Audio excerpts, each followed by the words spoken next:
Hello, everybody, and welcome back to the Mindy Rocuant podcast. I'm your host, Mindy Rocuant, and today we have my husband, Mike, with us.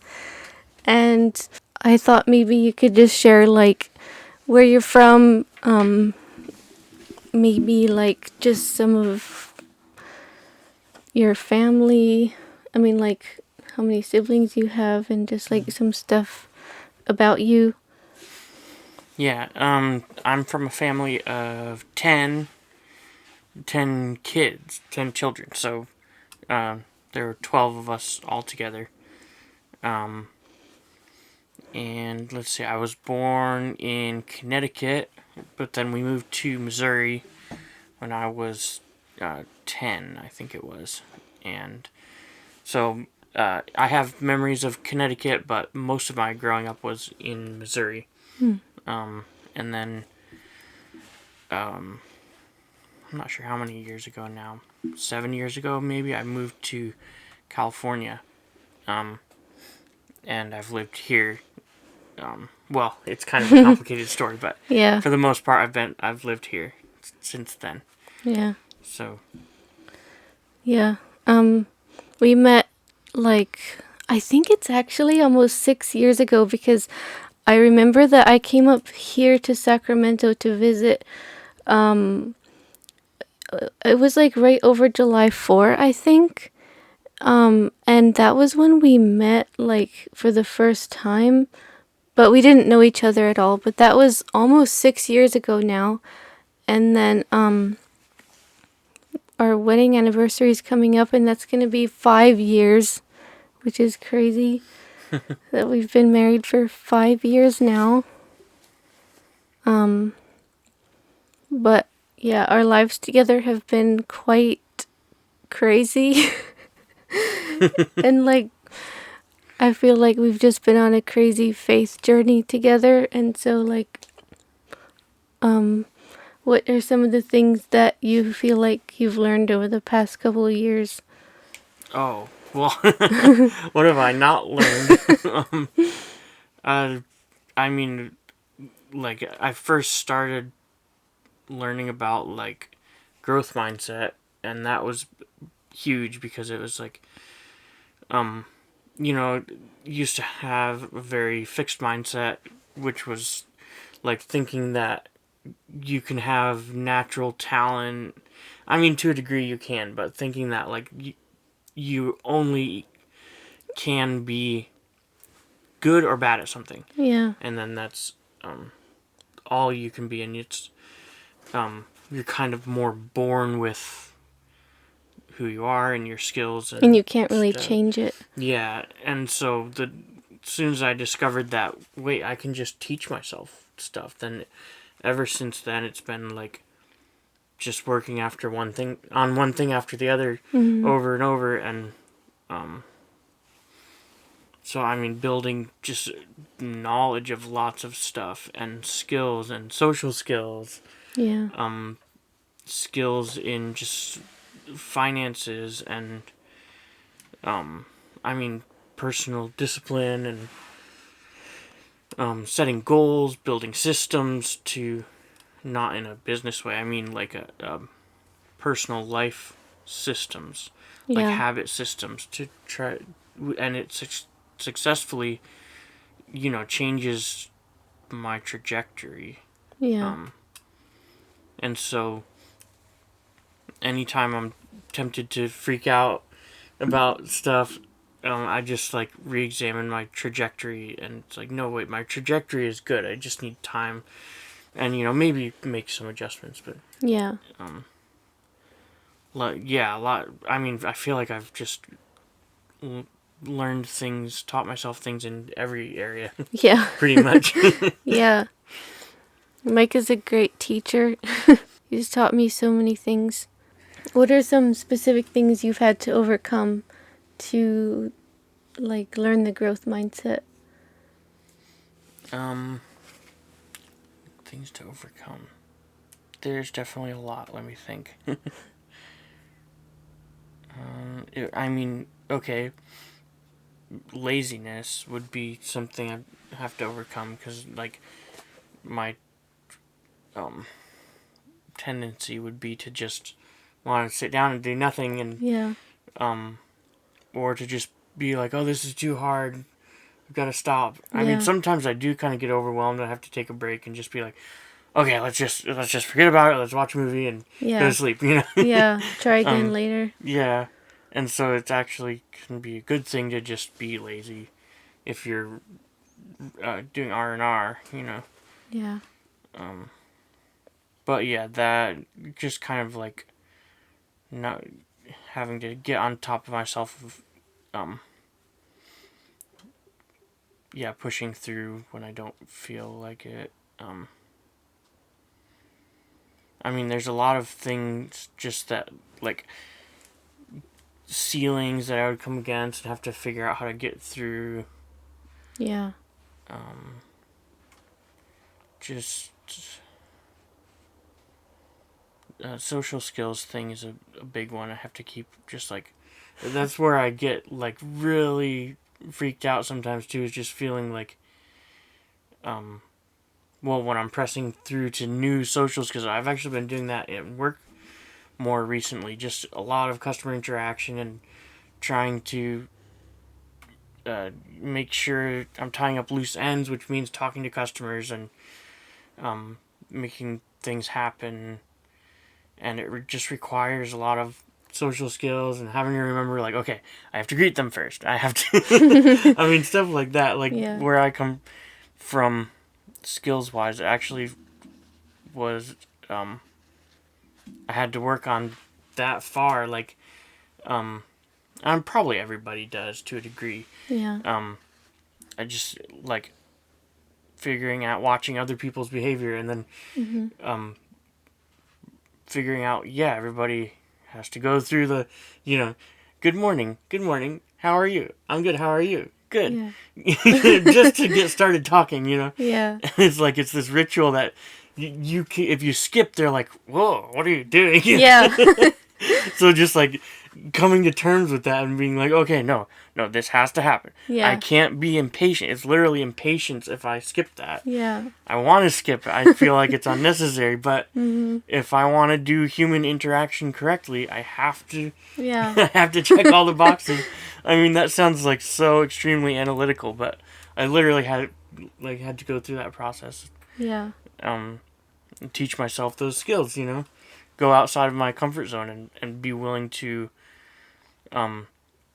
change my mind on things. Yeah. But yeah, just working on literal skills. I mean, it's a skill set. So I used to hate small talk. It was like I just got so annoyed when I had to like interact with people and ask how's the weather and all this little stuff. But then I think you were actually the one who told me that small talk sort of paves the way to go deeper with people. Because if you're not willing to make even the little connections with people, you can't go anywhere. So that was helpful for me to realize that small talk actually does have a point.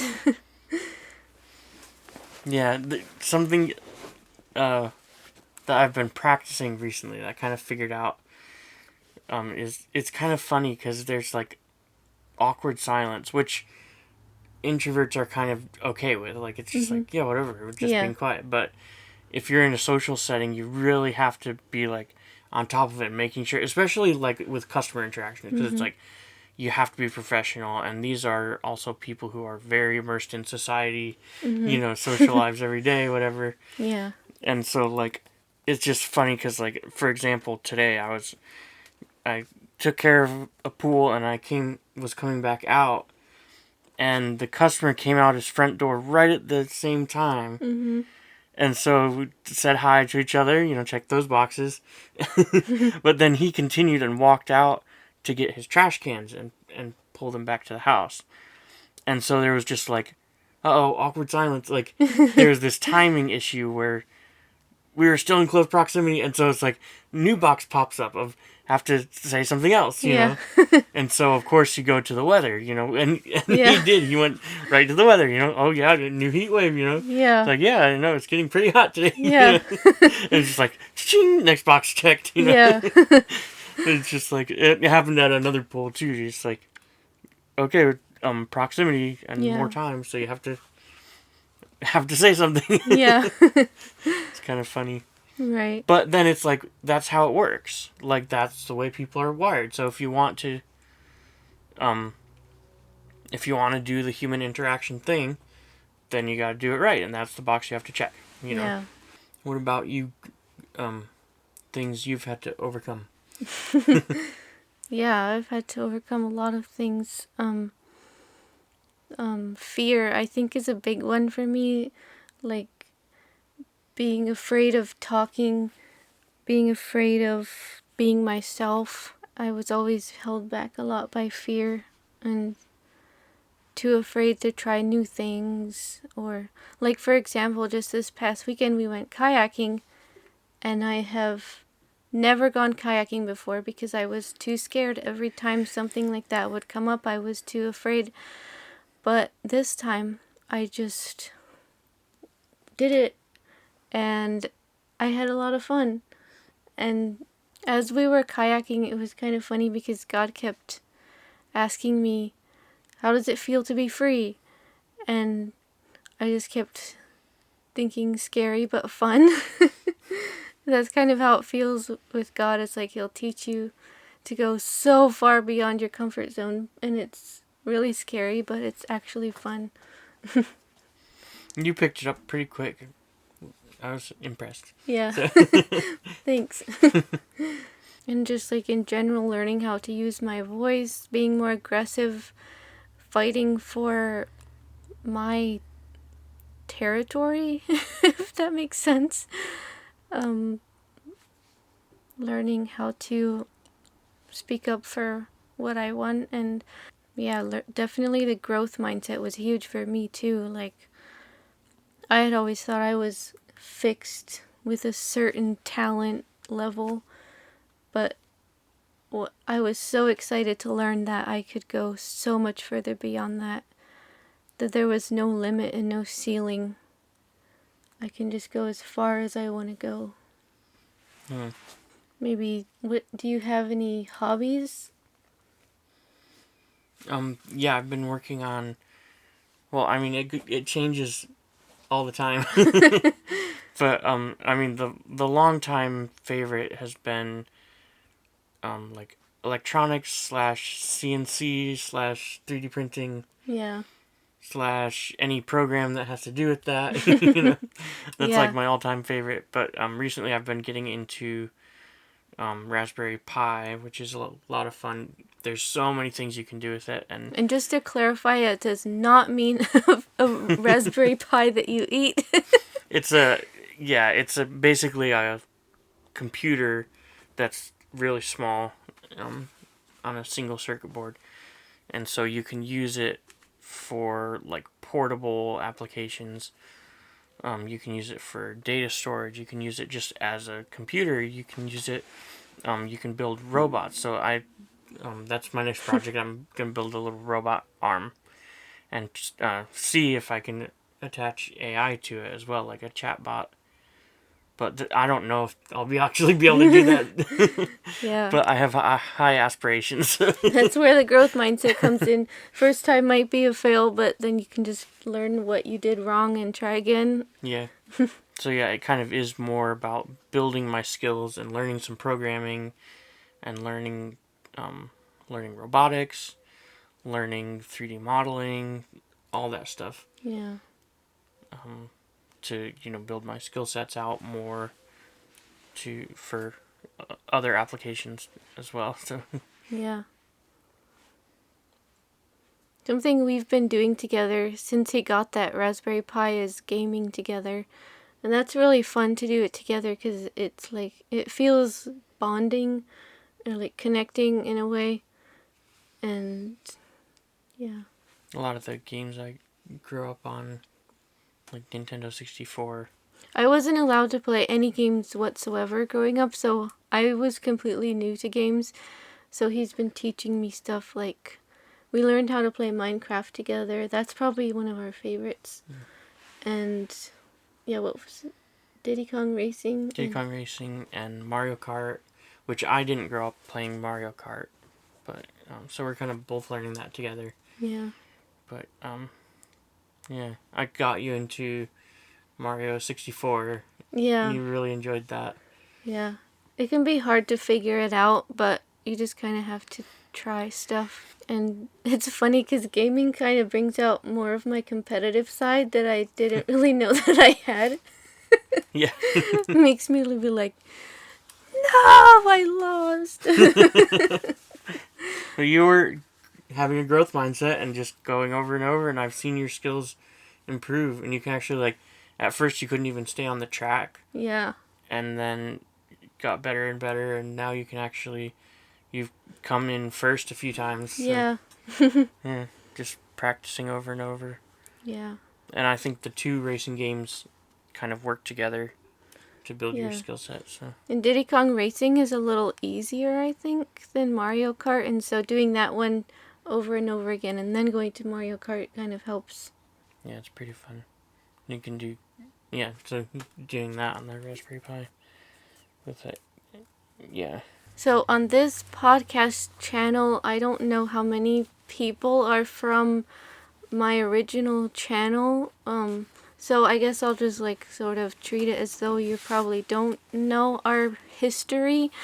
So a couple of years ago, oh man, there's so many details to that. I don't even know where to begin. But like after we got married, we lived in an apartment and I got pregnant and then we moved into a different apartment where our son Liam was born, and then we moved when he was 3 months old. We felt like God was leading us to Arizona, and Mike's sister was there with her husband, and they had a business that they were starting that Mike was gonna join as you weren't an employee, but you were working for him. 1099 Yeah. employee, basically. So he was going to work for them and we were going to live there. And so we did that and it worked out fine for like maybe a year and a half or something. And then the business just kind of dried up and he was struggling with, there was just a lot of details into that. And I have a bunch of videos on my other channel that go into it in a lot more detail. So we ended up moving out of the house that we were living in and moving into a camper, and we've been doing the camper life for like I think it's actually almost 2 years now that we've been doing the camper life. And we had also gotten ourselves into quite a bit of credit card debt, and It was, so it was, before you go and judge me, yeah. it was because we were trying to, we thought it was just a dry spell, and so we thought we would, I would never do this ever again, but, the idea was to just make it through the dry spell by covering gas and groceries with the credit cards, in hopes that it would pick up and we could pay it all off again. But stuff never picked up again. It was just continuing going downward. So that got us in a whole lot of trouble. And then the truck, which was easy enough to make the payments when stuff was going well, all of a sudden was a huge liability. I mean, everything became very difficult to pay. But the truck contributed to it. The credit cards contributed to it. Stuff like that. Yeah. Anyway. Yeah. And so over time we always knew that we wanted to be back here in Sacramento, and in the end it ended up being, it's a long story so I'm not going to share all the details, but it ended up being that God did lead us to come back here to Sacramento. And so we've been here for like not quite a year and a half, but pretty close by now. And over the past year and a half we have been steadily working on getting out of debt and learning better financial habits, and just getting out of debt basically has been the last year and a half, and we've been making so much progress. We had gotten rid of the truck And oh man, what are all the things that have?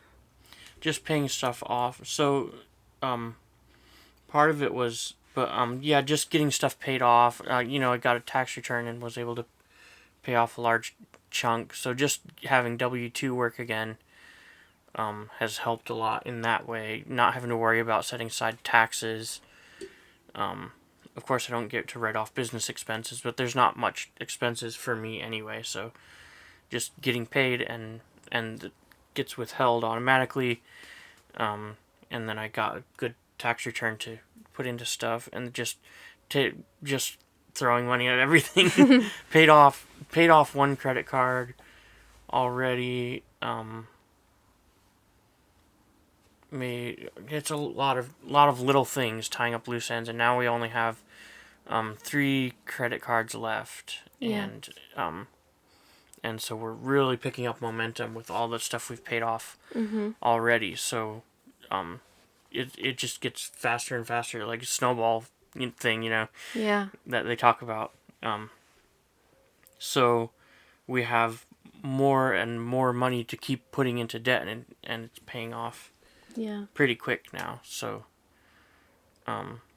we're starting to see light at the end of the tunnel of being able to rent again. I don't think we would really. We would still be a long way off from being able to buy something, but I mean, we've gained lots of knowledge, and we learned from our mistakes, Oh, yeah. and that I don't think that would ever happen again. We will never do that again. Yeah, we just didn't know any better, Yeah. and yeah. And going through it, like experiencing it and seeing what works and what doesn't is just huge. Like we could almost have a course on that. Just like what really works and what is just hype. People Yeah. trying to just hype up for their YouTube channel or something, Yeah, for sure. So, I Yeah. mean, what matters what matters the most and what doesn't. Yeah, because I tried everything. Yep. So, We've been down to the bottom of the barrel, and we're actually climbing back up. Oh, and the other thing is that we had a truck, as he said, and we got rid of it because of the huge payments. And so we were left in the end, after everything, we were left with my car, which is not the best car. it's car actually pretty close to the worst car. it's actually pretty bad. Just like stuff going out on it. It has let us sit so many times. It's not even funny. And Brian literally rebuilt the whole engine, and it's still leaking oil. Yeah. That says nothing about his skills, because he rebuilds cars every day. It's just like that car. Yeah. Well, then we finally got the Prius. Yeah. Through a friend of ours.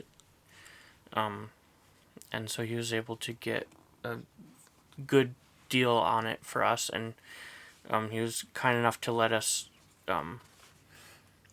make payments to him, which is way better than debt, and it's already a pretty low price, so it's very manageable, and that we only have about $500 left on that, and then we'll own it outright. And he's already letting us use it too, so that's really changed. And the gas miles per gallon is just incredible on that thing. Yeah. Can't believe it. It's like I'm now spending like $50 every 2 weeks for gas. Yeah. And with the truck, it was crazy. It was like one time to work was like $20.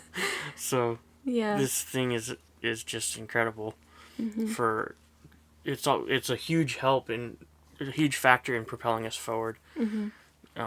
That's kind of part of the reason we have so much velocity right now. So Yeah. and it's more reliable now. Her car is backup, and I have a good reliable commuting vehicle that's not debt really. It's just paying back a friend. Mm-hmm. So that really helps too. Mm-hmm.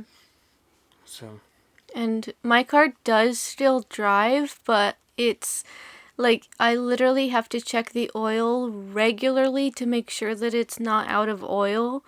And yeah, it still drives, but it's like I'm always kind of worried as I'm driving it. Like it just feels like it's not reliable. Um, I joke and say it's a hybrid. It runs on gas and oil. oh, I know what I was gonna say earlier. I was gonna say that we joked that it was held together by angel feathers, Yes. and that as soon as we got a new car, it was just gonna fall apart. Yeah. Thankfully, that didn't happen, but oh, that car has been a nightmare, but thankfully it's being resolved with that new Prius. Yeah. Got you some new tires that we'll swap out soon because they were getting pretty worn out. Yeah. Just little things. Working on um, everything we can. Keeping it. It's kind of fun actually managing stuff so tightly and knowing exactly where every dollar has gone. Mhm. You know, Yeah. it's kind of fun. Yeah. It's like challenging myself and Mhm. going over the numbers over and over and Yeah. going through it in my head and then looking at them on on my phone on paper and just like trying to iron out inefficiencies and like, oh, we could save money here and is Yeah. this really necessary? Yeah. Canceling subscriptions and Yeah. yeah, it's a lot of fun. Keeps me busy so I don't freak out. For me, what was fun to learn since I'm not the breadwinner in our household, so for me, it's like I used to freak out about grocery shopping because it's hard to be on a tight budget and go grocery shopping and you need so many things, and when you have a kid, for some reason that really changes it and it makes me feel more anxious about food. And so over the past couple of years it has been so much fun to learn what how to buy food so that you get healthy food, you get what you need, and yet it all fits in the budget. Like and obviously we've gone through a lot of different budgets as our income has fluctuated, and it's grown a lot more since we first started struggling financially. I remember at one point it was like $50 a week or something, and that was really tight. I remember we were getting like instant potatoes and canned stuff. That was in Arizona. But yeah, now it's like $100 a week, and it's so much. You know what? Today I actually went grocery shopping, and I was so proud of myself because I managed to buy all of the food that we needed, and I reached exactly $100. So it's been really satisfying, and sometimes I think about it, I'm like, if we had limitless money to spend, would I actually just buy anything that I wanted? And maybe I would, I don't know, but like it actually makes me feel more secure having a limit on it, because I mean sometimes I do wish we had more to spend on food, but sometimes I'm glad that I have a tight limit, because it forces me to examine what exactly we need and what's just excess. I don't know. Yeah, well, I think you do a good job because the fridge is always packed. Like, it's a puzzle in there, He likes to and tease everything's me. all packed together perfectly, and it's just packed full. I have become an expert at organizing a little fridge. And Yeah, he, and the variety, you like cook very variety meals. What a sentence that is. You cook very variety meals. The variety in your cooking is very good. That works better. Keeping, like, you always have a fresh veggie, and you have meat and whole grains, like whole brown rice, and Yeah. yeah, you do a good job. Thanks. Something we figured out that really helps with like not feeling poor is actually purposely budgeting and setting aside money for little things, like a little extra gas money so we can make a weekend trip, or um you know, $20 to go to Taco Bell, which is Mm-hmm. actually pretty cheap if you buy the cheapest stuff on the menu, and Mm-hmm. it can be quite a spread for, $16. And I'm full And for a couple hours after it. Like, it fills you up. yeah. And so it's just like um makes it feel like we're actually still enjoying ourselves on weekends for very cheap. Um Also enjoying free stuff. Like that one weekend we went to the fish hatchery, which is, Oh, yeah. it's free, but it was a really cool experience, And so just like we used a little extra gas money and went and saw that. Um, We like to go hiking. yeah. So it feels like we're living luxury even though it's free, because we just drive up there and park and then we hike, but we feel you are hiking with all the other people around here, Mm-hmm. and it just feels like we're actually living life a little bit, even though we're being very frugal. Yeah. So it's great. I mean, I think we're building experience that we'll use for the rest of our lives, Mm-hmm. and maybe we can help other people some too. Yeah. And when we do have like full financial freedom, because we are believing for that, We're definitely on track for that. yeah. Yeah. I will never forget the lessons we've learned and all the experiences we've had, the hard things we've been through, and I guess I just feel so grateful. Like, I actually feel grateful that we went through all those hard things, because it just taught us so much, and have we've just learned so much. It's like it drove our roots down so that we can grow up. Like, that sounds kind of cheesy, but But it's true. it's like, can you imagine if we had all? It's like the people who win the lottery, right? They just all of a sudden get $50 million just dropped in their lap, and in a few years it's all spent up because they didn't work up slowly and learn all the lessons. And so Mm-hmm.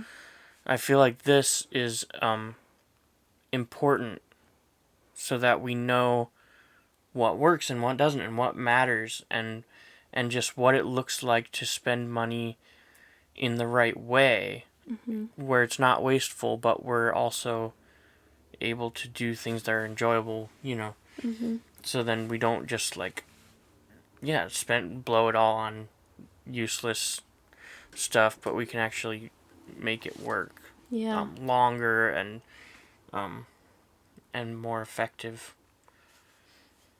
So Yeah. it's like financially, I'm such a different person from just a few years ago. Yeah. Um, and I feel like I can trust myself now. If I like now, I get money and I'm like, not first thing just going and spending it. I'm like, oh yeah, I want this and I want that. No, I just Yeah. like, I look at it and I just think and think and think and think, and I'm like, okay, where can I put this to make? It's almost like a chess game. It's like, how? What is the fewest moves that I can make to get forward? Mm-hmm. How can it? Where can I put this to go move forward the most with this one paycheck? Yeah. That's what I'm thinking when I Yeah. get paid. And then there are some things that I want, like the robot parts. But then I've thought it through, and I could have bought $200 of parts, but I just went with $25 of parts because I realized I could make the same thing for a lot cheaper with just this and that instead Yeah. of what I would impulse buy. Yeah. So just thinking stuff through, being careful. Also, like um, yeah, setting money aside for things that matter Mm-hmm. more. So it's been fun. Yeah. And I feel like that season did so much for our marriage because, like our first, I'm gonna say like 3 years at least, were really, really tough. And it required me learning to heal from my past and forgive people that that at that point I was able to move on, and um, our marriage improved a lot after that. But I'm so thankful, like that. It's interesting the timing of everything because when we first got married, we weren't living in an apartment, and when we first got married, we were living in an apartment, and so while our marriage was so hard, it was nice that we were in a nicer living situation because then after we moved into the camper life, um, our marriage, that was when I started to heal and improve. And it wasn't related to that, it was separate from that. But um, I feel like going through all these really hard things has like brought us closer together than we were before. And yeah, I think like any wives out there, when your husband is trying to talk about finances, I think it requires a lot of communication, but I feel like a lot of wives like resist their husbands when it comes to finances, and they're like, "But we need this," or "But we need that." And I did that to Mike. He knew that we were struggling, and he would be like, "We should cancel the trash service. We should do this or do that." And I would be like, "No, but we need that." And I've seen other people do that too. And like, I wish that I had listened. I wish that I had taken his opinion into consideration and been like, well, maybe we do need to cut back on some things. And yeah, I just feel like our marriage has taken a lot of enriching. Love you.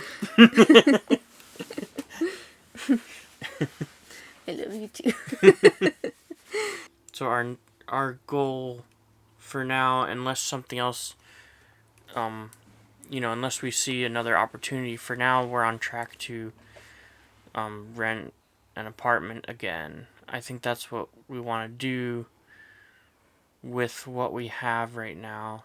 Um, and we can take the lessons that we learned and um, build some side hustles and um, and also make sure that we're building a cash flow of surplus that we can put into savings and investments. Yeah. I think that's the most important thing. So,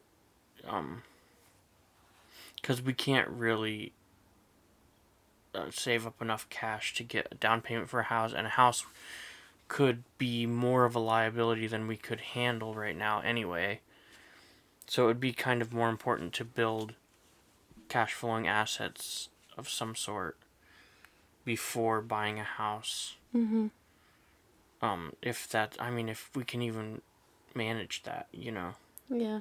Like at this point, we can't, I mean, we can never see the future, but we can't see what the future holds. So, like, with our limited perspective, an apartment is the best choice. We can't keep living in the camper forever. Yeah. It's just a band-aid Yeah. survival move, and it's not ideal. Yeah. It's not ideal, and we want to get into a better living situation for Liam to And if we um would have any more kids, um, it would feel really, really tight. Like, it would it wouldn't feel, work. It yeah. wouldn't work at all in So here. if we want to grow our family, it just makes the most sense to move into an apartment.